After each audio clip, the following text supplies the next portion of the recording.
Last year, we had a chance to visit with this guy, and we're going to do it again because Randy Grimes is a Tyler guy. He played at Robert E. Lee, played at Baylor, and played 10 years in the National Football League. His story, Randy, I'm going to let you start from there. Your story after you retired. You told me the day you retired, you walked to the parking lot and left the building. No retirement after a good NFL career, right? Yeah, after 5 head coaches and 6 different offensive line coaches. It seems like out of a 10-year career in Tampa. Of course, my best season was 6-10, so I never even sniffed a playoff game. But, there was nothing really consistent about my tenure in Tampa except for my ability to keep making the team every year. They said until the middle of that 10th year, and I tore up a foot. And we had a new coach. That was Wash's first year. There was no loyalty there, so they pretty much gave me my walking papers. And, I love the community of Tampa and still do. A lot of great people there. Loved playing there. It was great to raise my kids there.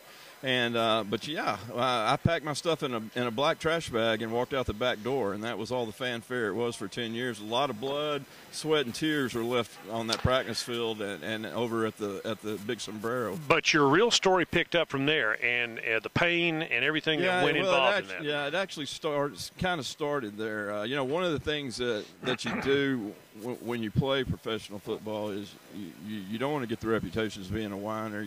All the old sayings, you can't make the club in the tub, and you don't want to be an injury risk. You don't want those things said about you. And one of the things that I was taught to do was to medicate myself, do whatever it took to stay out there on the field. And not only at game time, but also during the week at practice. When you're playing, you don't ever think that you're ever going to stop playing. You think that that's going to go on forever.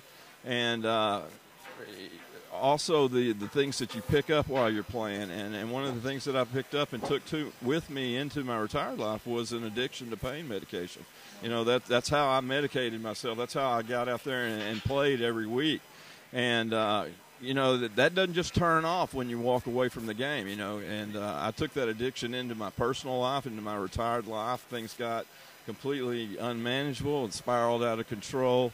And, a series of events or bottoms, you might say. It seems like every time I'd hit a bottom, I'd fall through a trap door and find a new bottom. But a friend of mine that I played with in Tampa, Tom McHale, died a couple years ago, and that was kind of the point to where I reached out. I reached out to this organization, PAST, and I want to promote that website. I want people to go to it and find out all about it, pastpain.com. But through PAST and the surgeries that I needed, which they provided for me, I also found Behavioral Health of the Palm Beaches and the facility now that I work for. And the last year and a half has been truly amazing. Since I've gone through this process, I've got off all the pain medication and, it's beautiful here on the other side. And there are plenty of other NFL players, ex-players just like you out there, right? Absolutely, and that was one of the things. When I came into treatment, one of the things that I wanted to do was to make sure that I reached out to these guys and tried to – I have so many friends that are still out there that are still medicating themselves every day just to get out of bed in the morning. And I wanted to try to tear down that wall or remove that stigma of being called an addict because this happens. People get in car wrecks. People fall off ladders. People get hurt at their jobs, and they get addicted to pain medication. I mean, it's 22 million Americans are addicted to pain medication, prescription pain medication. It's up 400% since 1988. And it happens to everybody. I just wanted to tear down that wall, and so people will reach out for help because, the only option with this disease is you die if you don't get help. All right, so coming up, there's going to be there looks like it's going to be a lockout. Mm-hmm. Yeah, there will be. And from that point on, not only are they arguing over money, they're also arguing about one of the things you're hoping happens in this next collective bargaining agreement benefits former players. What do you want? And that's what the retired players are here lobbying for. This is a very important CBA for us.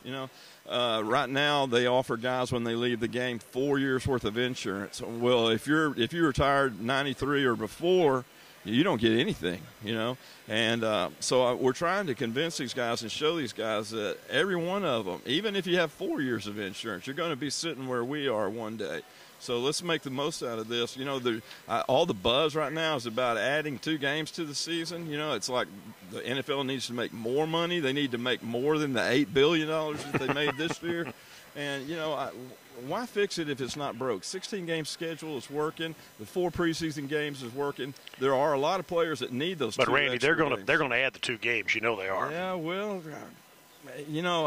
I just as a former player and all the former players, we don't want to be used as a bargaining chip by the current regime.